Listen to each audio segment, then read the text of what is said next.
নমস্কার প্রিয় বন্ধু মিডিয়ায় আপনাদের স্বাগত। আর আপনারা দেখছেন প্রিয় বন্ধু বাংলা, সত্যের সন্ধানে সর্বদা। আমি শুদ্ধশীল। শুরু করছি আমাদের বিশেষ অনুষ্ঠান বাংলার জনমত। জানি আমরা আপনাদের যে রেগুলার বেসিসে সকাল 9টা এবং বিকেল 5টায় প্রোগ্রাম নিয়ে আসি, সেটা এখন হচ্ছে না। আমাদের শেষ মুহূর্তের প্রস্তুতির কাজ চলছে আমাদের ফাইনাল ওপিনিয়ন পোলের জন্য, তাই এই অসুবিধা হচ্ছে। আশা করছি আগামী পরশু থেকে এই সমস্যার সমাধান হয়ে যাবে। যাই হোক, আজকে আমরা বাংলার জনমতে দুটি বিশেষ বিষয়ে কথা বলবো। আজকে আমাদের প্রশ্নোত্তরে আমরা যেতে পারবো না। প্রথমটি হচ্ছে, যেটার জন্য অধীর আগ্রহে আপনারা তাকিয়ে আছেন, সেটা হচ্ছে বিজেপির প্রার্থী তালিকা। কারা থাকতে পারেন বিজেপির প্রার্থী তালিকায়, এই নিয়ে কিছু তথ্য আমাদের হাতে এসছে, যেটা আপনাদের সঙ্গে আমরা শেয়ার করব। এবং তারপর আমরা দ্বিতীয় পয়েন্ট যেটা নিয়ে আলোচনা করব, সেটি হচ্ছে বৃহস্পতি তুঙ্গে শুভেন্দু অধিকারীর, তিনি কি হতে চলেছেন মুখ্যমন্ত্রী মুখ, এই নিয়ে আমরা আলোচনা করব। প্রথমেই যে পয়েন্টটা আমরা বলছি, সেটা বিজেপির প্রার্থী তালিকা। একটা 67 জনের, মাফ করবেন, 68 জনের একটা প্রার্থী তালিকা আমাদের হাতে এসে পৌঁছেছে। অবভিয়াসলি এটা অফিসিয়াল নয়, এবং অফিসিয়াল সূত্রে বিজেপি এখনও অবধি কারোর নাম ঘোষণা করেনি, কোনো নাম নিয়ে কোনো সরকারি ফরম্যান আসেনি। কিন্তু বিজেপির বিভিন্ন সূত্র থেকে আমাদের কাছে যে তথ্য উঠে এসেছে, সেখানে 68 জনের একটি তালিকা আমাদের হাতে উঠে এসেছে, এবং সেই তালিকাটি আপনাদের সঙ্গে আজকে আমরা শেয়ার করতে চলেছি। এই 68 জনের কে টিকিট পাবেন কে পাবেন না, সেটা তো যখনই সরকারি ঘোষণা হবে তখন বোঝা যাবে। কিন্তু বিজেপির বিভিন্ন সূত্র থেকে কিন্তু এই নামগুলো এই আসন ধরে ধরে পাওয়া যাচ্ছে, সেটাই আপনাদের সামনে আমরা নিয়ে আসবো। প্রসঙ্গত বলে রাখি, যেটুকুনি খবর পাওয়া গেছে বিজেপির প্রার্থী তালিকা নিয়ে, দুটি খবর আপাতত আমাদের সামনে আসছে। একটি হচ্ছে প্রথম দুটি পর্যায়ের প্রার্থী তালিকা আগামীকাল ঘোষণা হয়ে যেতে পারে। আবার একটি সূত্র বলছে যে আগামী রবিবার যে প্রধানমন্ত্রীর সভা রয়েছে, সেই সভা থেকে এই প্রথম দুটি দফার যে 60 জন রয়েছে, সেই তালিকা প্রকাশ হতে পারে। কিন্তু আমাদের কাছে ওভারঅল একটা যে 8টি ফেজের 294টি আসন রয়েছে, তার মধ্যে 68টি আসনের একটি প্রার্থী তালিকা বিভিন্ন সূত্র থেকে এসছে, সেটি এক এক করে বলবো। প্রথম নাম যেটি এসছে, সেটা হচ্ছে হাওড়া মধ্য আসন থেকে রথীন চক্রবর্তী প্রার্থী হতে পারেন। জানেন, তিনি তৃণমূলের প্রাক্তন মেয়র ছিলেন, তিনি বিজেপিতে যোগদান করেছেন, তিনি প্রার্থী হতে পারেন। উলুবেড়িয়া পূর্ব থেকে প্রত্যুষ মণ্ডল প্রার্থী হতে পারেন বলে একটা খবর পাওয়া যাচ্ছে। রামনগর কেন্দ্র, পূর্ব মেদিনীপুরের রামনগর থেকে স্বদেশ রঞ্জন নায়ক তিনি প্রার্থী হতে পারেন, এইরকম একটা তথ্য উঠে আসছে।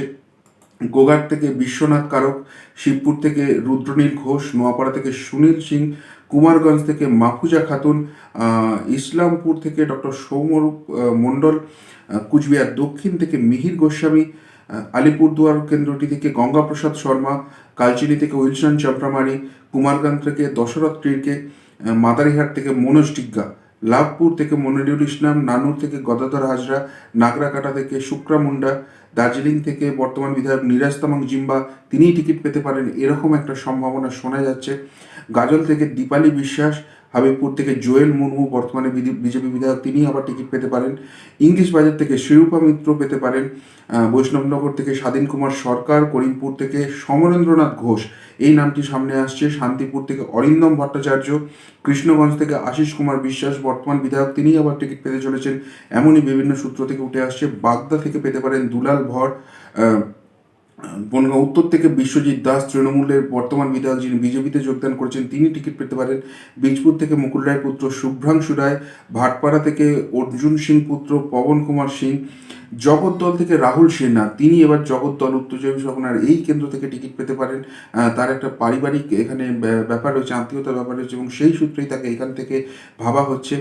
ব্যারাকপুর থেকে প্রয়াত বিজেপি নেতা মনীশ শুক্লার বাবা চিন্তামণি শুক্লা, তাকে টিকিট দেওয়া হতে পারে, এরকম একটা সম্ভাবনা উঠে আসছে।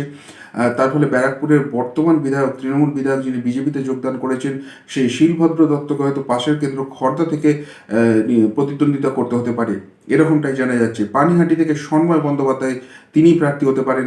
দমদম থেকে হতে পারেন জিষ্ণু বসু, রাজারহাট নিউ টাউন থেকে হতে পারেন শ্রমিক ভট্টাচার্য, বিধাননগর থেকে সব্যসাচী দত্ত, বারাসাত থেকে সায়ন্তন বসু, বসিরহাট উত্তর থেকে বাবু মাস্টার, তিনি কিন্তু হতে পারেন প্রার্থী, এরকম উঠে আসছে। রায়দিঘি থেকে দাঁড়াতে পারেন বৈশাখী বন্দ্যোপাধ্যায়।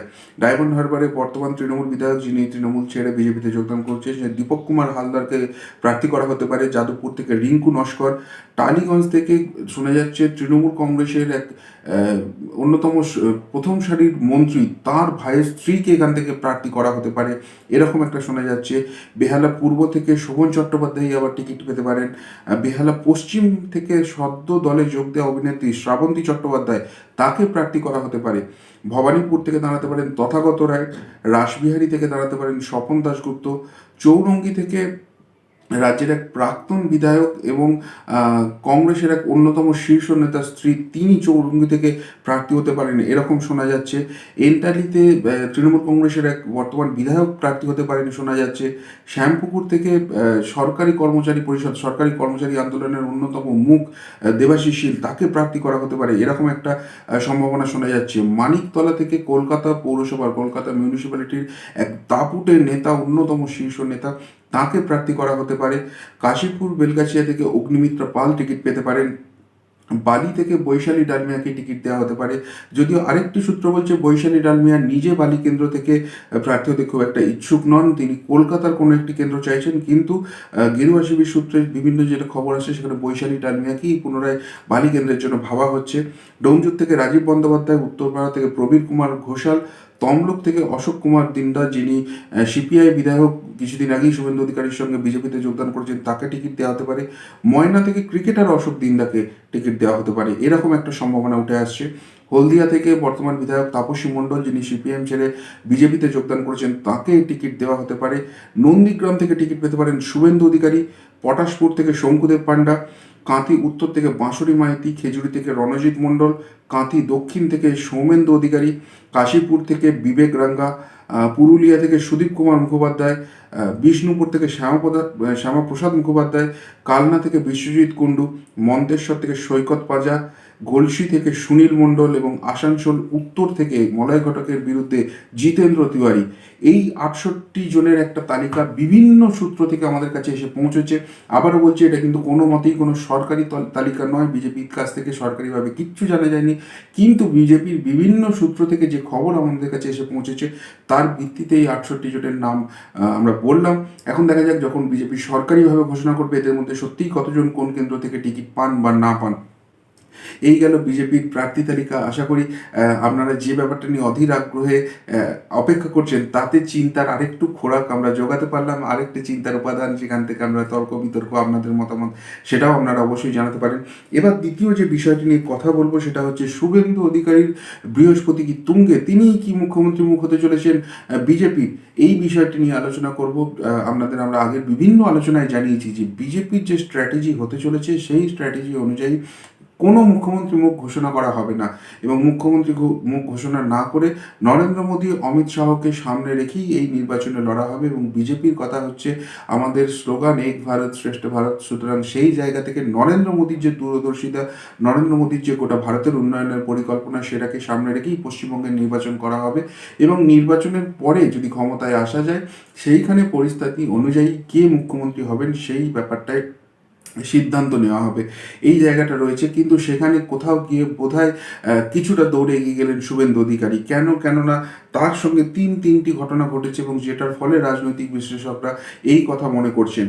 প্রথম কথা হচ্ছে, আপনারা জানেন যে দিল্লিতে কিন্তু এবার গুরুত্বপূর্ণ একটি বৈঠক চলছে বিজেপির, যে বৈঠকে এই সিদ্ধান্ত নেওয়া হবে কারা হতে চলেছে অন্তত প্রথম 2 দফায় বিজেপির প্রার্থী, তা নিয়ে একটা ডিসিশন নেওয়া হবে। এবং সেই ডিসিশন নেওয়ার জন্য প্রাথমিকভাবে সেখানে কৈলাস বিজয়বর্গীয়, যিনি কেন্দ্রীয় পর্যবেক্ষক, শিবপ্রকাশজি, যিনি এই প্রার্থী বাছাইয়ের অন্যতম দায়িত্বে রয়েছেন, দিলীপ ঘোষ রাজ্য সভাপতি হিসেবে, রাজ্য সম্পাদক অমিতাভ চক্রবর্তী, এদেরকে দিল্লিতে ডেকে পাঠানো হয়েছিল। এবং তার সঙ্গে ডেকে পাঠানো হয়েছিল অন্য 2 শীর্ষ নেতা, একজন মুকুল রায় এবং রাজীব বন্দ্যোপাধ্যায়, যিনি তৃণমূল কংগ্রেসের মন্ত্রিত্ব ছেড়ে বিজেপিতে যোগদান করেছেন।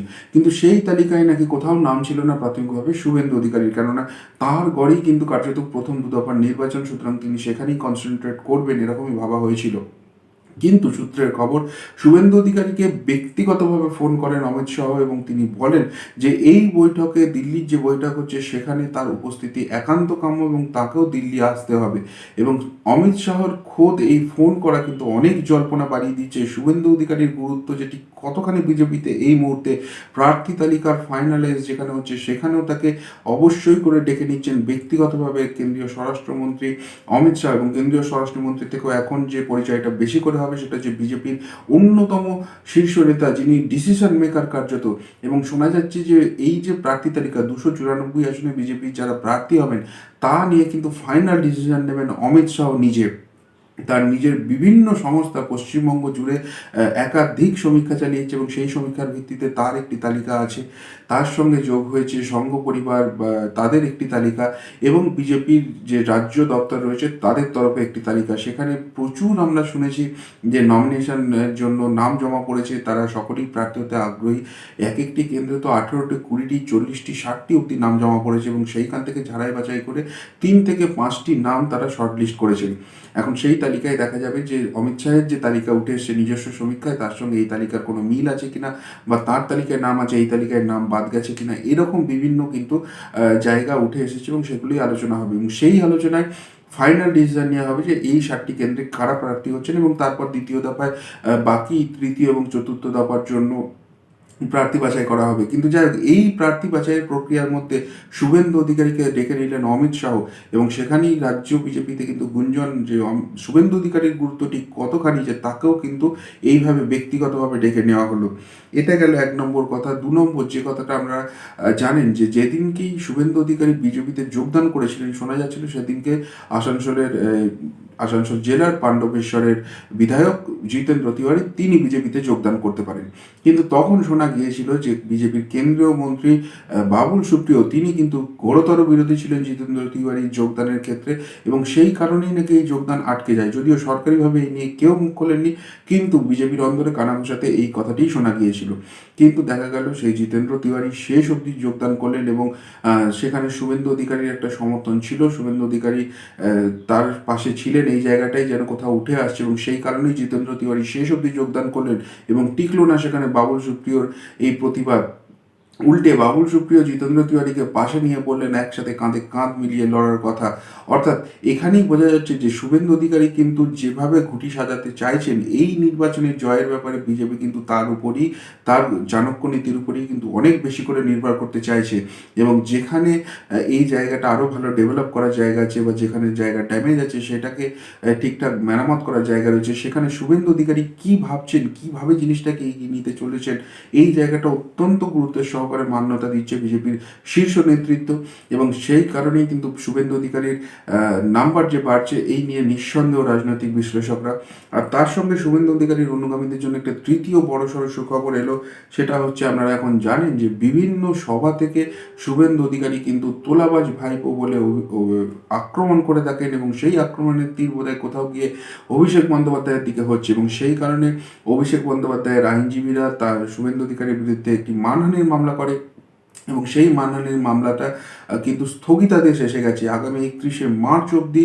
কার্যত শুভেন্দু অধিকারীকে এই নিয়ে আর কোনো রকম আইনি ঝামেলায় মুখোমুখি হতে হবে না, এই রকমই জানিয়ে দিয়েছে কলকাতা হাইকোর্ট। এবং এর ফলে রাজনৈতিক বিশ্লেষকরা মনে করছেন যে এইরকম 3টি পরপর গুরুত্বপূর্ণ ঘটনা ঘটছে শুভেন্দু অধিকারীর সঙ্গে, এবং সেক্ষেত্রে কিন্তু তার বৃহস্পতি তুঙ্গে রয়েছে, এবং যদি সব কিছু ঠিকঠাক থাকে তাহলে তিনি হয়তো কোথাও গিয়ে বিজেপির মুখ্যমন্ত্রী মুখ হয়ে যেতে পারে। এই মুখ্যমন্ত্রী মুখ নিয়ে বিভিন্ন ইকুয়েশন শোনা যাচ্ছে, বিভিন্ন নাম শোনা যাচ্ছে। সেখানে একটি দল বলছে যে মুখ্যমন্ত্রী মুখ হতে গেলে বিজেপির যে নীতি মেনে চলে বিভিন্ন রাজ্যে, সেটা হচ্ছে তার একটা সংঘের ব্যাকগ্রাউন্ড থাকতে হবে, সংঘ থেকে তাকে আসতে হবে, সংঘের অনুমোদন থাকতে হবে, তবেই তাকে মুখ্যমন্ত্রী মুখ বেছে নেওয়া হয়। এর যে এক্সেপশন নেই এরকমই নয়, কিন্তু ম্যাক্সিমাম কেসেই ম্যাক্সিমাম জায়গাতেই কিন্তু এই রকম নীতিই ফলো করে। এবং সেক্ষেত্রে যদি প্রশাসনিকভাবে খুব দক্ষ কাউকে চাওয়া হয় তাকে উপমুখ্যমন্ত্রী করে দেওয়া হয়। অর্থাৎ এক্ষেত্রে যেটা ঘুরিয়ে বলা হচ্ছিল, সেখানে হয়তো যদি রাজ্যে বিজেপি ক্ষমতায় আসে তাহলে স্বপন দাশগুপ্ত বা দিলীপ ঘোষের মতো কাউকে মুখ্যমন্ত্রী মুখ করা হবে, এবং সেক্ষেত্রে উপমুখ্যমন্ত্রী চেয়ারে বসানো হতে পারে শুভেন্দু অধিকারীকে। এমনকি রাজনীতির আঙিনার বাইরেও দুজনের নাম শোনা যাচ্ছিল, একজন প্রাক্তন ভারত অধিনায়ক এবং একজন মহারাজের কথা নাম শোনা যাচ্ছিল। তাদেরকেও অনেক সময় মুখ্যমন্ত্রী মুখ হিসেবে প্রজেক্ট করা হয়েছিল এবং সেক্ষেত্রেও নাকি শুভেন্দু অধিকারী উপমুখ্যমন্ত্রীর দায়িত্ব সামলাবেন, এরকম একটা ইকুয়েশন কোথাও থেকে শোনা যাচ্ছিল। আবার অন্য একটি মহল বলছে যে এই রকম যদি সিচুয়েশন না হয়ে এরকম একটা সিচুয়েশন হয় যে বিজেপি কিছু আসনের জন্য ক্ষমতায় আসা থেকে আটকে রয়েছে এবং সেই ম্যাজিক ফিগারটা পেতে গেলে একটু অন্য দলের সমর্থনের দরকার হয়ে পড়বে, এরকম যদি পরিস্থিতি হয় তাহলে আর এরকম কোনো উপমুখ্যমন্ত্রিত্বের ব্যাপার থাকবে না, সরাসরি সেক্ষেত্রে শুভেন্দু অধিকারীকে হয়তো মুখ্যমন্ত্রী মুখ প্রজেক্ট করা হতে পারে। কেননা তার যে জনসমর্থন, তার যে জনভিত্তি রয়েছে, এটা তিনি প্রমাণ করে দিচ্ছেন। এবং তৃণমূল থেকে তিনি যখন নিজেকে ডিটাচ করার প্রক্রিয়া শুরু করেছিলেন তখনই যে বিভিন্ন জায়গায় সভা সমিতি করেছেন, অরাজনৈতিক সভা বলছিলেন তিনি, সেখানেই কিন্তু তিনি তার রাজনৈতিক ক্যারিজমা প্রমাণ করে দিয়েছেন। এবং সেই জায়গা থেকে শুভেন্দু অধিকারীর প্রতি যে একটা অন্যতম সমবেদনার একটা একটা জায়গা রয়েছে, মানুষের সমর্থনের জায়গা রয়েছে, সেই জায়গাটা স্পষ্ট হয়েছে এবং সেই কারণেই কিন্তু শুভেন্দু অধিকারী এবারে দৌড়ে অনেকটা এগিয়ে রয়েছেন। এছাড়াও শুভেন্দু অধিকারীকেই কিন্তু ভাবা হচ্ছে নন্দীগ্রামে মমতা বন্দ্যোপাধ্যায়ের বিরুদ্ধে বিজেপির মুখ, অর্থাৎ এবারে নন্দীগ্রাম কার্যত ডিসাইড করে দেবে কে হতে চলেছেন রাজ্যের মুখ্যমন্ত্রী। এখানে যদি শুভেন্দু অধিকারী হেরে যান এবং মমতা বন্দ্যোপাধ্যায় জিতে যান তাহলে হয়তো দেখা যাচ্ছে যে গোটা রাজ্যেই তার একটা প্রভাব পড়তে পারে এবং সেই জায়গা থেকে বিজেপি ব্যাকফুটে চলে যেতে পারে, ক্ষমতায় তৃতীয়বারের জন্য আসতে পারেন মমতা বন্দ্যোপাধ্যায়। অন্যদিকে স্বয়ং মুখ্যমন্ত্রীকে যদি হারিয়ে দিতে পারেন শুভেন্দু অধিকারী, জায়ান্ট কিলার রাজ্যের মুখ্যমন্ত্রীকে হারিয়েছেন এবং সেই জায়গা থেকে কিন্তু তারই কিন্তু মুখ্যমন্ত্রী মুখ হিসেবে উঠে আসার একটা বড়সড় সম্ভাবনা উকি দিচ্ছে, এরকমটাই মনে করছেন সংশ্লিষ্ট মহল। শেষ অবধি কী হবে সেটা জানার জন্য তো আরও কিছুদিন অপেক্ষা করতে হবে, কিন্তু সব মিলিয়ে এই রকম একটা বিজেপির আনঅফিসিয়াল প্রার্থী তালিকা আমাদের সামনে এসছে এবং সেই জায়গা থেকে তার পাশাপাশি উঠে এসছে শুভেন্দু অধিকারীর একটা মুখ্যমন্ত্রী মুখ হয়ে ওঠার সম্ভাবনা। আপনাদের কি মনে হচ্ছে এই যে তালিকা বললাম সেখানে আদৌ কি এরা টিকিট পাবেন এবং এই আসন থেকে অন্য কোনো নাম আসছে? অবশ্যই আমাদের কমেন্ট করে জানাবেন। এমনকি শুভেন্দু অধিকারীর মুখ্যমন্ত্রিত্ব পাওয়া নিয়েও যে আমরা কথা বললাম সেখানে আপনারা কতখানি সহমত পোষণ করছেন বা আপনাদের মনে অন্য কি যুক্তি আছে সেটাও আমাদের কমেন্ট করে জানাতে ভুলবেন না। আর যদি ভালো লাগে আমাদের এই অনুষ্ঠান অবশ্যই লাইক করবেন এবং আপনার বন্ধুবান্ধব প্রিয়জনদের কাছে পৌঁছে দেওয়ার জন্য শেয়ার করতে ভুলবেন না। আজকের মতো আপাতত বিদায় নিচ্ছি, নতুন একটি পর্ব নিয়ে আসছি খুব তাড়াতাড়ি। ভালো থাকবেন, পাশে থাকবেন, সাথে থাকবেন। নমস্কার।